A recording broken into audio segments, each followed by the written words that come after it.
Hi, ഇന്ന് നമ്മൾ ഉണ്ടാക്കാൻ പോകുന്നത് കാശ്മീരി ചിക്കനാണ്. പേര് സൂചിപ്പിക്കുന്ന പോലെ തന്നെ പൊതുവെ കാശ്മീരി ഐറ്റംസ് എല്ലാം കുറച്ച് സ്പൈസി ആയിരിക്കും. ഇതും അങ്ങനെ തന്നെയാണ്, കുറച്ച് സ്പൈസിയാണ്. അത്യാവശ്യം നല്ല എരിവുള്ളൊരു ചിക്കൻ കറിയാണ്, നല്ല റിച്ച് ആയിട്ടുള്ളൊരു കറിയാണ്. അപ്പോൾ നമ്മൾ മട്ടൺ റോഗൻ ജോഷൊക്കെ ഉണ്ടല്ലോ, അതുപോലെ നല്ല റിച്ച് ആയിട്ടുള്ളൊരു കറിയാണ്. എങ്ങനെ ഉണ്ടാക്കുന്നത് നോക്കാം. ഞാനൊരു 3/4 കിലോ ചിക്കനാണ് എടുത്തിട്ടുള്ളത്. ചെറിയ പീസസ് ആക്കി കട്ട് ചെയ്തിട്ടുണ്ട്. മാരിനേറ്റ് ചെയ്യാൻ വേണ്ടിയിട്ട് 2 ടീസ്പൂൺ മുളക് പൊടി, 1/4 ടീസ്പൂൺ മഞ്ഞൾപ്പൊടി, 1/2 ടീസ്പൂൺ പെരിഞ്ജീരകത്തിൻ്റെ പൊടി, പാകത്തിന് ഉപ്പ്, കോൺഫ്ലവർ ആണ് 1 ടേബിൾ സ്പൂൺ കോൺഫ്ലവർ ഇട്ട് കൊടുക്കുന്നുണ്ട്. പിന്നെ 2 ടീസ്പൂൺ വിനീഗർ ഒഴിച്ചു കൊടുക്കുന്നുണ്ട്. ഇതെല്ലാം കൂടി ചേർത്തിട്ട് നന്നായിട്ടൊന്ന് മിക്സ് ചെയ്യുക. ഞാൻ ഒരുപാട് സമയം മാരിനേറ്റ് ചെയ്യാൻ വേണ്ടി വെക്കുന്നില്ല, അതുകൊണ്ടാണ് ഞാൻ കോൺഫ്ലവർ ഈ സമയത്ത് തന്നെ ഇട്ട് കൊടുത്തത്. ഇനിയിപ്പോൾ ഒരുപാട് സമയമൊക്കെ മാരിനേറ്റ് ചെയ്യാൻ വെക്കുന്നുണ്ട് എങ്കിൽ നമ്മൾ ഫ്രൈ ചെയ്യാൻ നേരത്ത് മാത്രം കോൺഫ്ലവർ ചേർത്ത് കൊടുത്താൽ മതി. ഇനി ഇതിലേക്ക് വേണ്ടിയിട്ട് ഞാനൊരു കുക്കറിൽ 2 വലിയ സവാള ഒന്ന് വേവിച്ചെടുക്കുന്നുണ്ട്. 2 വലിയ സവാള, അതിലേക്ക് പാകത്തിന് ഉപ്പിട്ട് കൊടുക്കുക, കുറച്ച് വെളിച്ചെണ്ണ ഒഴിച്ചു കൊടുക്കുക.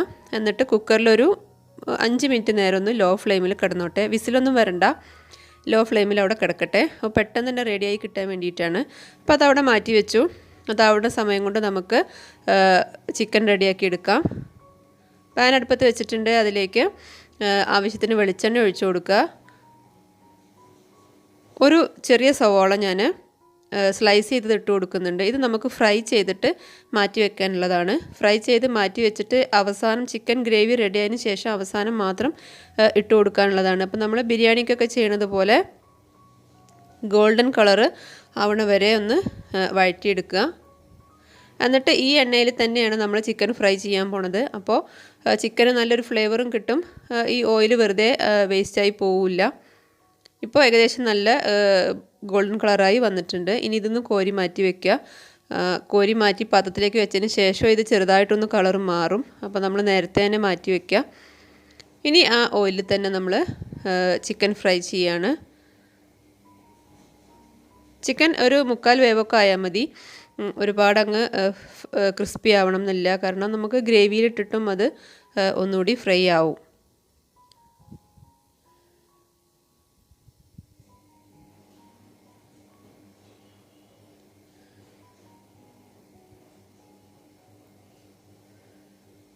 ഇനി നമ്മൾ ഓരോന്ന് ഇങ്ങനെ ഓരോ ബാച്ചായിട്ട് ഫ്രൈ ചെയ്തെടുക്കുക. ഒരുപാട് ഓയിൽ ഒഴിക്കേണ്ട ആവശ്യമില്ല. നമ്മൾ ഓണിയൻ ഫ്രൈ ചെയ്തു, ആ ഓയിലിൽ തന്നെ ചിക്കൻ ഫ്രൈ ചെയ്തു. ഇനി ബാക്കിയുള്ള ഓയിലിലേക്ക് നമ്മൾ കുക്കറിലുള്ള ഓണിയൻസ് ഇട്ട് കൊടുക്കുകയാണ്. അത് നന്നായിട്ട് തന്നെ വെന്തിട്ടുണ്ട്. നമ്മൾ 2 വലിയ ഓണിയൻ ഉണ്ടായിരുന്നു, പക്ഷേ അങ്ങനെ വെന്ത് കഴിഞ്ഞപ്പോൾ നന്നായി വെന്ത് കുഴഞ്ഞു പോയിട്ടുണ്ട്. ഇനി ഇത് വഴറ്റൊന്നും വേണ്ട, ഈ എണ്ണയിലിട്ടിട്ട് ജസ്റ്റ് ഒന്ന് ഇളക്കിയാൽ മതി. കാരണം അത് വെന്തിട്ടുണ്ട് നന്നായിട്ട്. ഇത് കറി ഒന്ന് തിക്കായി വരാൻ നല്ലതാണ്, സമയവും ലാഭമാണ് നമുക്കിങ്ങനെ ചെയ്യുമ്പോൾ. ഇത് നന്നായിട്ട് ഇളക്കിയതിന് ശേഷം അതിലേക്ക് നമ്മൾ ഇഞ്ചി, വെളുത്തുള്ളി, പച്ചമുളക്, ഇഞ്ചിയും വെളുത്തുള്ളി ഞാനൊന്ന് ചതച്ചെടുത്തിട്ടുള്ളതാണ്, പച്ചമുളക് കീറിയിട്ടേ ഉള്ളൂ. ഇതെല്ലാം കൂടി മിക്സിയിൽ അടിച്ചെടുത്താലും കുഴപ്പമൊന്നുമില്ല. ഇതിട്ട് കഴിഞ്ഞാൽ അത്യാവശ്യം കുറച്ച് സമയം ഒന്ന് വഴറ്റണം, കാരണം അതിൻ്റെ റോ ടേസ്റ്റ് ഒന്ന് പോവണം. അപ്പോൾ അതിന് വേണ്ടിയിട്ട് നമ്മൾ കുറച്ച് സമയം അതിട്ടിട്ടൊന്ന് വഴറ്റിയെടുക്കുക തന്നെ വേണം. പെട്ടെന്ന് തന്നെ ബാക്കി ഇൻഗ്രീഡിയൻസ് ഇട്ട് കൊടുക്കരുത്. അത് നന്നായി വഴന്ന് വരുമ്പോൾ അതിലേക്ക് ഒരു വലിയ തക്കാളി സ്ലൈസ് ചെയ്തത് ഇട്ട് കൊടുക്കുക.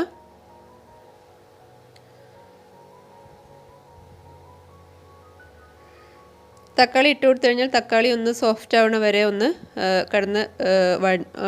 ഒന്ന് വഴറ്റിയെടുക്കണം നമ്മൾ.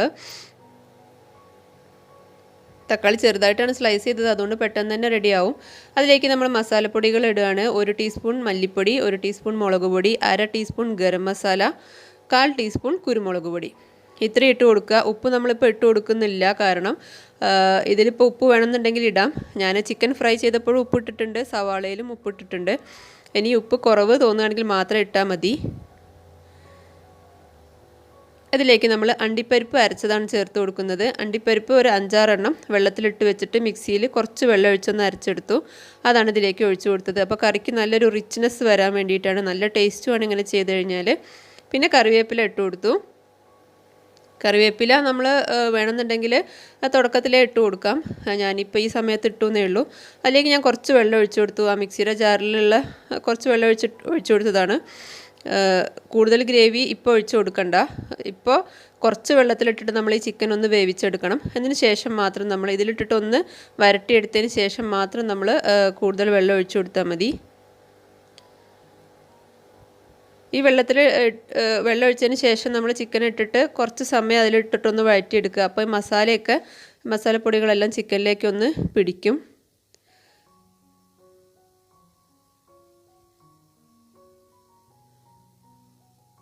ഇപ്പോൾ അത് അത്യാവശ്യം ഒരു തിക്ക് കൺസിസ്റ്റൻസി ആയിട്ടുണ്ട്. അതിന് ശേഷം ഞാൻ വെള്ളം ഒഴിച്ചതിന് ശേഷം വെള്ളം ഒഴിക്കുന്നതൊക്കെ ഓരോരുത്തരുടെ ഇഷ്ടത്തിനനുസരിച്ച് നല്ല ഗ്രേവി വേണമെന്നുണ്ടെങ്കിൽ കുറച്ച് കൂടുതൽ ഒഴിക്കാം. ഞാൻ അധികം ഒഴിച്ചിട്ടില്ല, ഒരു 1/2 കപ്പ് ഒക്കെ ഒഴിച്ചിട്ടുള്ളൂ. ഇനി അതിലിട്ടിട്ടൊന്ന് നന്നായിട്ടൊന്ന് കുറുകി വരുമ്പോൾ നമ്മൾ നേരത്തെ ഫ്രൈ ചെയ്ത് വെച്ചിട്ടുള്ള ഓണിയൻസ് ഇട്ട് കൊടുക്കുക. ഒരു നല്ലൊരു ഫ്ലേവർ കിട്ടാൻ വേണ്ടിയിട്ടാണത്. അതിട്ട് കൊടുത്തു കഴിഞ്ഞാൽ പിന്നെ ഒരുപാട് സമയമൊന്നും അടുപ്പിൽ വെക്കണം എന്നില്ല. ഫ്ലെയിം ഓഫ് ചെയ്യുക. നന്നായിട്ടൊന്ന് ഉള്ളിയൊക്കെ എല്ലായിടത്തും എത്തത്തക്ക വിധത്തിലൊന്ന് നന്നായിട്ട് മിക്സ് ചെയ്ത് കൊടുക്കുക. ഞാൻ നല്ല തിക്ക് ഗ്രേവി ആയിട്ടാണ് ചെയ്തത്. കൂടുതൽ വേണമെന്നുണ്ടെങ്കിൽ ഇപ്പോൾ നെയ്ച്ചോറിലോ ചപ്പാത്തിക്കൊക്കെ ആണെങ്കിൽ ഇപ്പോൾ ഈ ഗ്രേവി വേണമെന്നുണ്ടെങ്കിൽ കുറച്ചും കൂടി വെള്ളം ഒഴിച്ച് കൊടുക്കുക.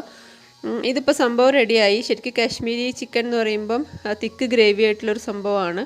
നമുക്ക് വേണമെങ്കിൽ നമ്മുടെ ഇഷ്ടത്തിനനുസരിച്ച് കുറച്ചും കൂടി ഗ്രേവി കൂട്ടി കൊടുക്കാം. കുറച്ചും കൂടി അണ്ടിപ്പരിപ്പ് കൂടുതൽ അരച്ച് കഴിഞ്ഞാൽ ഒന്നുകൂടി തിക്കായി കിട്ടും.